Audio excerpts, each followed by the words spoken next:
I'd like to now actually at this time to ask Mr. Paul Coffey to come up and provide some closing remarks for the Canadians for New Partnership, then Maryantonett Flumian for the President of the Institute on Governance.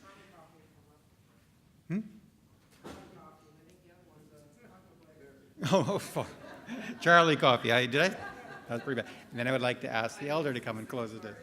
Thank you so much. Sorry. Go ahead. No, you go, please. I'm on your traditional territory. Yesterday afternoon, excuse me, yesterday afternoon, one day into the conference, based on some great discussion, I thought that I was at home on a Friday night watching and listening to a movie that I had seen and heard at least 20 times over the last 30 years that I've been involved in supporting Indigenous people. And when I went home last night, I said, what has really changed? What has changed for me is the discussion I heard today. Let me just read to you the things that the discussions have taught us today and yesterday. Nation building and nation-to-nation relationships are positive goals to work for and to fight for, to speak up and to speak out. Taught us to be challenged to think about the fundamental changes that will result in this country being a better place. And that is a very positive and creative responsibility for each and every one of us. Thirdly, for you and I, and no excuses, for you and I to be relentless in working together to create the space for new approaches. Young people, Riley. You know, I like to say that at my age I'm over the hill and picking up speed, but I'm encouraged to see the next generation. We need to allow room for new approaches, fresh ideas, and courageous decisions. These discussions are tough stuff, folks. And the reason I believe you are here is that you are fully capable of dealing with the tough discussions and, most importantly, coming up with solutions. And finally, to commend all of the people who participated both yesterday and today. The only slight comment I would have back to the Auditor General from yesterday when he took some exceptions to my saying, show me the money. And perhaps it's not about showing me the money. It is about the fiscal responsibility. But in terms of showing me the money, I would argue that Dr. Cindy Blackstock would agree with me. And two final points. Stephen, when you called me, I've known Stephen for many, many years, but when he called me about becoming involved in Canadians for a New Partnership, it created an opportunity for me, a gray-haired white guy, to show my dear friend Stephen Capway some love. Love is a very powerful word, as Stephen said. It's not a word we often talk about when we talk about reconciliation. And my penultimate comment, and it's a quote, and it's the best way I can use to sum up reconciliation from my individual perspective. And I'm going to quote Maya Angelou. And she said, people, I think I'm going to get most of it right. People may forget what you have said, and people may forget what you have done, but people will never, ever forget how you make them feel. So for the white folk in the audience, when you're dealing with Indigenous people, whether it be First Nations, Métis, or Inuit, just think how you're making them feel. You all have the capability of making them feel as an equal. And Ovid, thank you again for your courageous words. You continue to fight the good fight.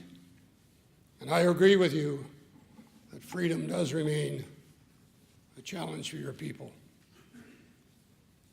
And when you all go home tonight, I want you to find a mirror. I want you to look into your eyes, find your heart, your soul, and your spirit, and simply say out loud, and if there are other family members who are around, tell them to take a hike for a minute. I want you to simply say, I am going to work at reconciliation with every ounce I have. And not because Charlie Coffey is asking you to do so, because I believe what I've sensed in this room, this fundamental drive in your heart to do so. And with that, I thank the Institute and others for the Chiefs of Ontario for participating in this groundbreaking, strategically important conference. And as you leave here today, I simply say to all of you, go in peace. Thank you.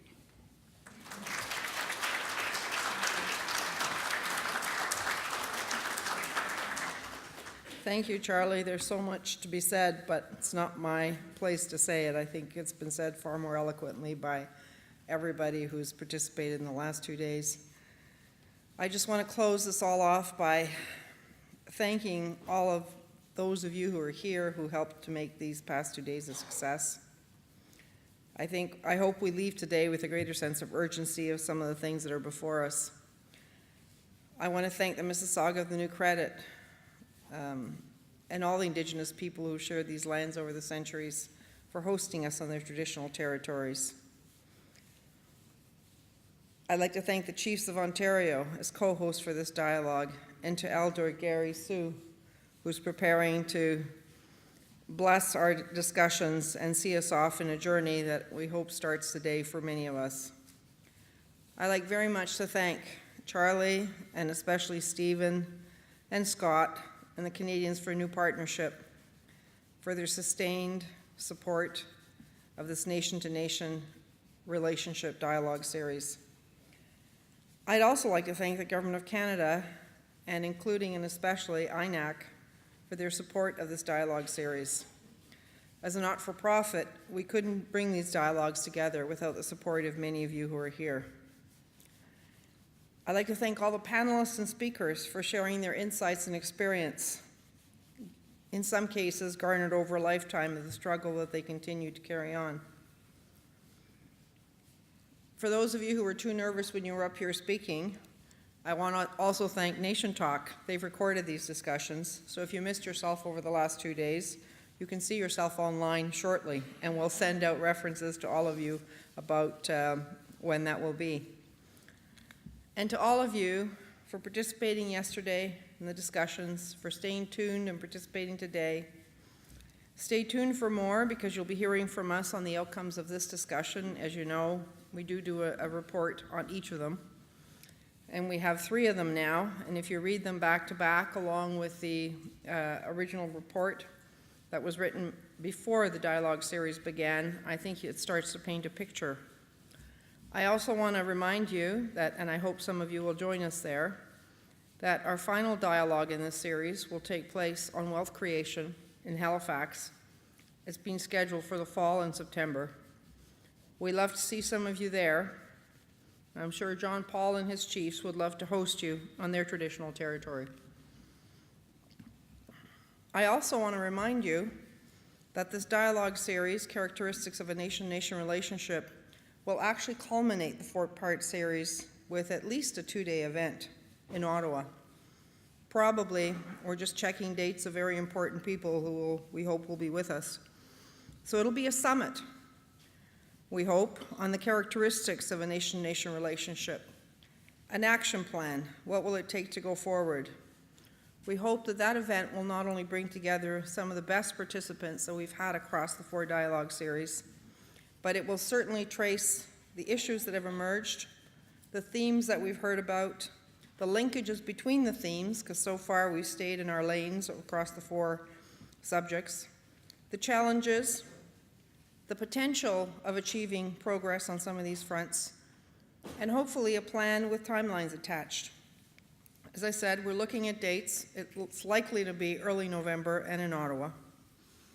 So stay tuned for that as well. Thanks again to all of you for coming, and we hope to see you, if not in Halifax, perhaps in Ottawa, and if not, online. So thank you all very much for participating the last day and a half. I hope you enjoyed it as much as I have.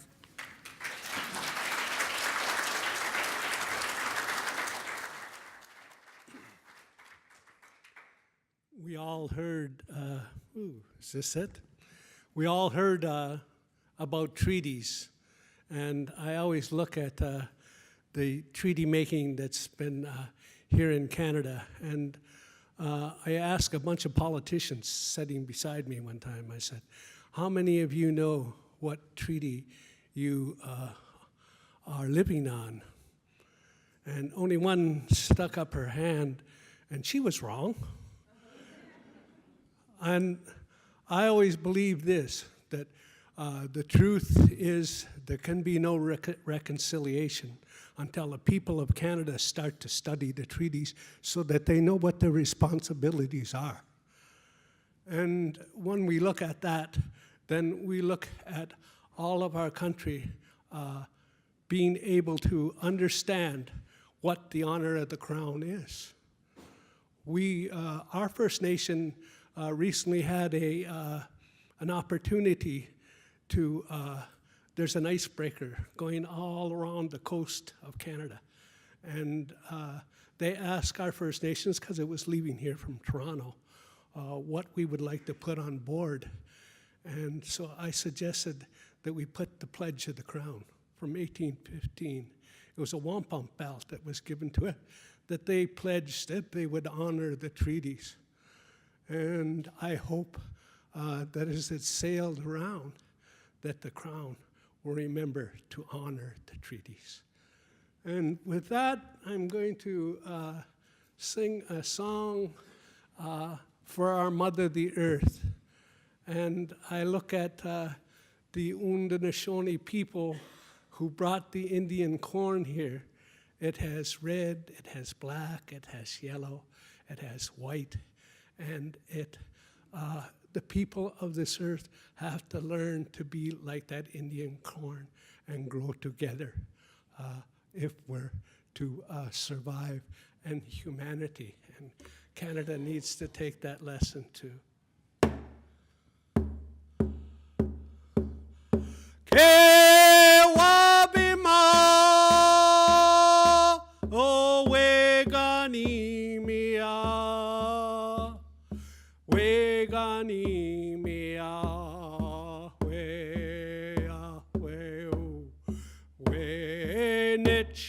Neche no ko eo hwe a hwe o ke wabima o wegani mia hwe a hwe o we neche no ko eo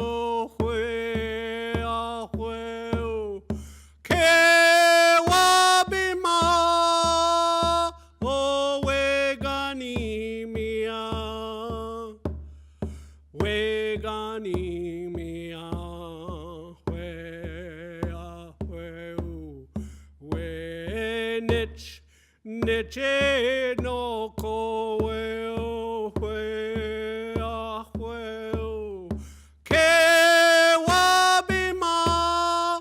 Truly I see. Wegani mia. All of us dancing together. Wegani mia. We neche no ko we. On our beloved Mother, the Earth, our grandmother, Miigwech.